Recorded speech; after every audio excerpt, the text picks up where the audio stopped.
I will say that after the 2015 season, I wasn't a fan of what the Tampa Bay Buccaneers did with Lovie Smith. I really thought, frankly, they did him all types of dirty. You bring him in, your team is terrible. Now you're able to get in a position, you draft Jameis Winston number one overall.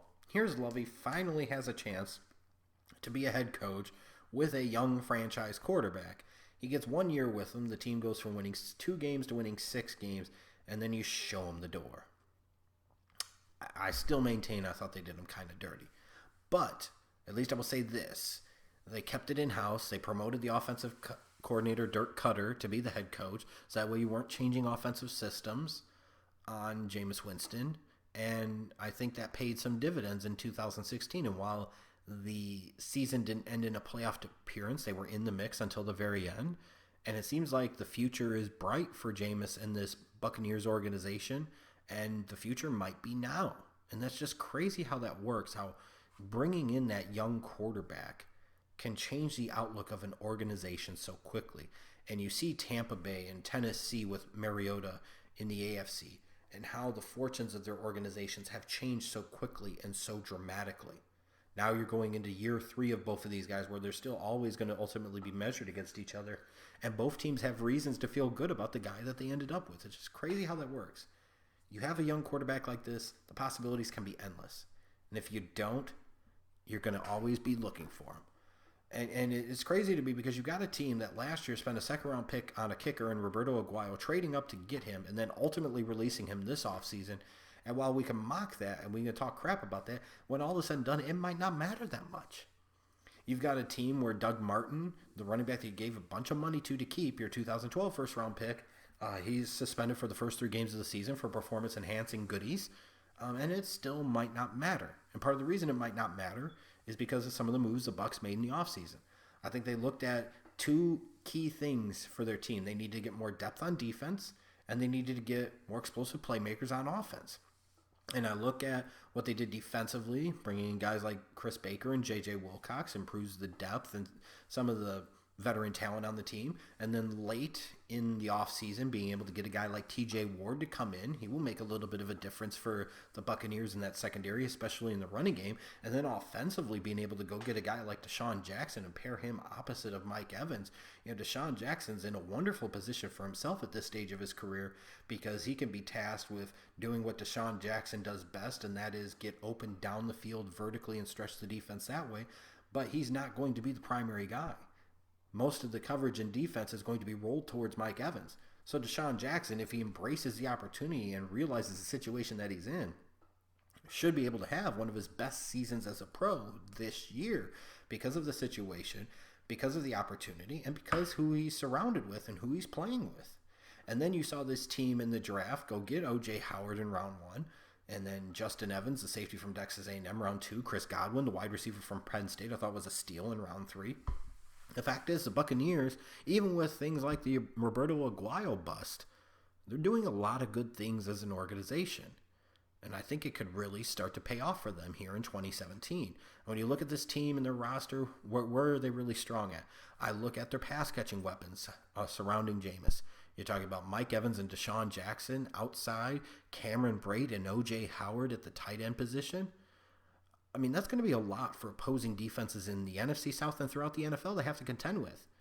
You got a big-time physical do-all type of wide receiver in Evans, a top 10 guy in the league for sure, one of the best vertical explosive options in the league in Deshaun Jackson on the other side. Then you've got freaking Cameron Brate and O.J. Howard, one of the better 1-2 tight end combinations is what I think they'll end up being in the league this year. That's really tough to defend because you're able to stretch teams in the passing game horizontally and vertically at the same time. Defensively, you've still got Gerald McCoy, one of the better interior forces in the league. You've got a linebacking group with Quan Alexander and Levante David that I like quite a bit. You've also got here a team that's young, that has some chemistry, and I really just kind of like the vibe around this organization right now. I really, really do. Now, I have some questions, as I do with every team, because no team is perfect in today's era. I do have some concerns about their ability to run the ball consistently with or without Doug Martin. Are guys like Peyton Barber, Jacquizz Rodgers, whoever the hell, Charles Sims, whoever's in that backfield mix for Tampa Bay, are they going to be able to consistently move the ball on the ground to help balance things out, keep the defense off the field a little bit, take some of the pressure off of Jameis? Or is it going to be kind of a one-man show? Defensively, while I like some of the pieces they've brought in, and I think they have some talent there, they need to start producing a little bit more and playing at a higher level. And I expect that could come in 2017, but it's still a question. But I think the biggest question of all is going to be Jameis Winston and his decision-making. While Jameis Winston has the look of a franchise quarterback, the simple truth is that his numbers indicate that his stats are kind of inflated, and he makes far too many mistakes to truly be viewed as a franchise quarterback at this point in time. I mean, the fact is when a guy has 23, 24 total turnovers in a season at the quarterback position, that's averaging about 1.5 a game. That's not good. It's really hard to win with a quarterback putting the ball at risk that consistently. It just is. Especially if that quarterback is not throwing for 5,000 yards and 40 touchdowns, where you have Jameis Winston throws more for 4,200 yards or 4,000 yards and maybe 20 to 25 touchdowns. If you were talking about that volume of passing and that value and level of production, 5,000 yards and 40 touchdown passes, you could live with 20-something turnovers because the big plays he's making in the passing game will eventually make up for it. But what it is right now, it just doesn't. And you still have those games where Jameis Winston will go out there and just be absolutely terrible. 3 or 4 interceptions, a couple of fumbles. And it's really hard to be a contending team if your quarterback puts the ball on the ground and in the other team's hands as consistently as Jameis Winston does. And it is something that he must get better at in year 3. And it is the single biggest thing that will hold the Buccaneers back from doing what they should be able to do in 2017. Now, looking at this team in terms of players to watch, outside of Jameis, who, like I said, is still the most important thing, is he's got to get better at protecting the football and his decision-making. Offensively, I look at muscle hamster Doug Martin. You paid him a lot of money as your running back. He needs to be that guy once again. Defensively, I look at last year's second-round pick Noah Spence. He showed a little bit of flash at moments, but you need him to be that consistent perimeter edge rush threat.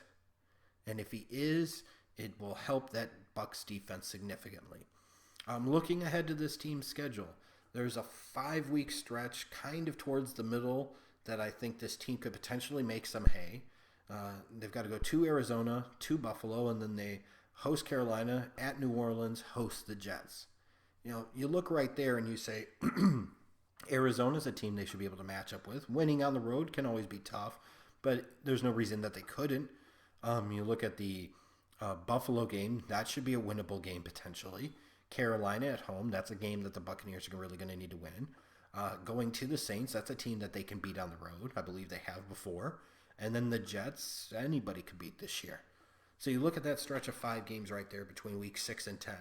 This is going to be important for the Buccaneers because 3 of the 5 are on the road. They need to find a way to at least go 3-2 in that stretch because you do feel like they have some decent opponents in there. But if they can go 4-1, man, I don't see who could beat them in that division. But if they go like 1-4 or 2-3 in this stretch, then this could potentially be a disappointing season. And if they're in the mix late, I think the 4-week stretch between weeks 12 to 15 will be critical to them. They've got to go to Atlanta week 12. They go to Green Bay week 13. And then they host Detroit and Atlanta weeks 14 and 15. They must go 2-2 in that stretch. And it would be preferred if the 2 wins were against Atlanta. But, you're talking about 3 playoff teams from last year. 3 teams that have a lot of their playoff team core back from 2016 here in 2017. As much as anything else, that is going to be a measuring stick for this Tampa Bay Buccaneers team in terms of where they measure up against Atlanta, against Green Bay, and against Detroit. It's going to be a statement for them, especially those games against Atlanta. Ultimately, I'm bought into the Buccaneers a little bit. I don't think they're a championship contending team yet. But like I said, I get this feeling, I get the sense, I get this vibe that there's a lot to like about where this team is headed right now. And I think based off of the history of this division where other than a couple of years of Carolina kind of dominating things, usually there's always a revolving door at the top, a new team that would win every year. And I think a new team is going to win this division, the NFC South in 2017. And I ultimately think, in part maybe because Jameis plays a little better, he doesn't turn the ball over as much, that the Buccaneers are going to go 11-5 and win this damn division.